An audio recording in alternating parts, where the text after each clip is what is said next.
Do not get close to me. I'm dangerous. I'll fall in love with you so quickly. Don't stress about this. Come on, don't sweat it. Don't sweat the small stuff. I'm obsessive about it. But I do. I sweat it all. I sweat everything. Like when I'm doing a performance and afterwards, you know, people come up to me and say, hey, that was great. I'm thinking, how did they say great? Was it sincere? Did they hesitate? Was there a little twitch in their eyebrow? And what did they say to my fellow performers? That was fantastic, you know, with an exclamation point. That means I sucked.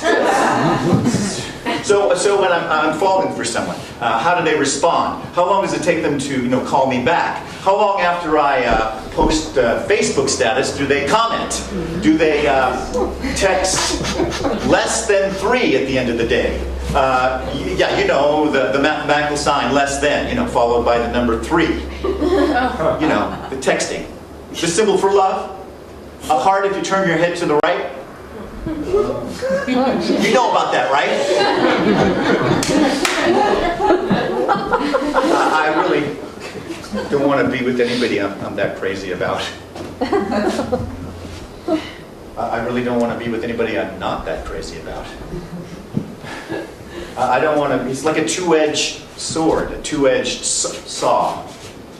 Yeah, this isn't a rifle case. No, this is another obsession that I had.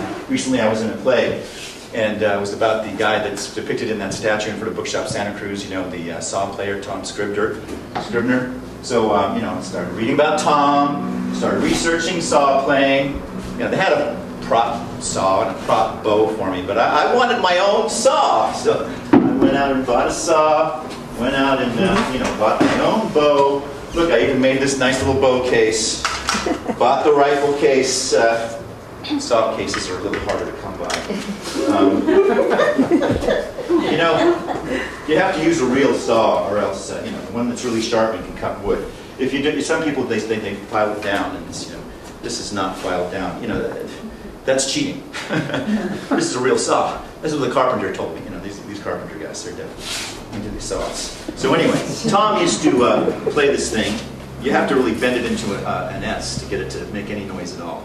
And he would bend it with his hand like this.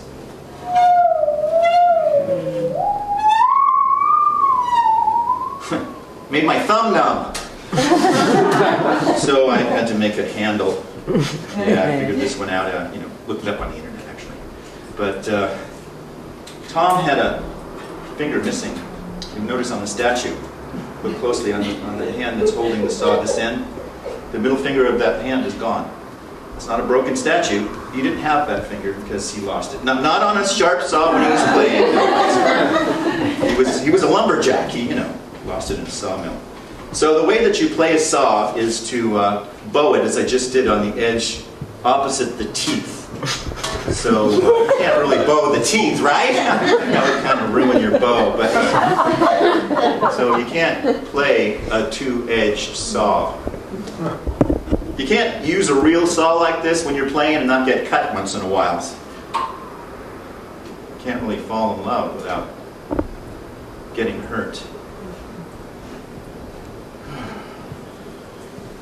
Yeah. Well, after it was all over with this woman from the theater, I got obsessed with heartbreak songs, sad songs, country songs, rock songs, folk songs, anything that was about heartbreak. It got to the point where I thought that every song ever written was a heartbreak song. Yeah. You make some music, you got to put up with the sharp teeth. You love. Eventually, your heart gets broken. Well, anyway, here's a simple little happy song that Tom might have played. You know, I really don't play this thing all that well, so if you sing, it'll actually, you know, sound a lot better. It's "You Are My Sunshine." Okay, here we go. Please sing along. You are my sunshine, my only sunshine. You make me happy when skies are gray. You'll never know, dear, how much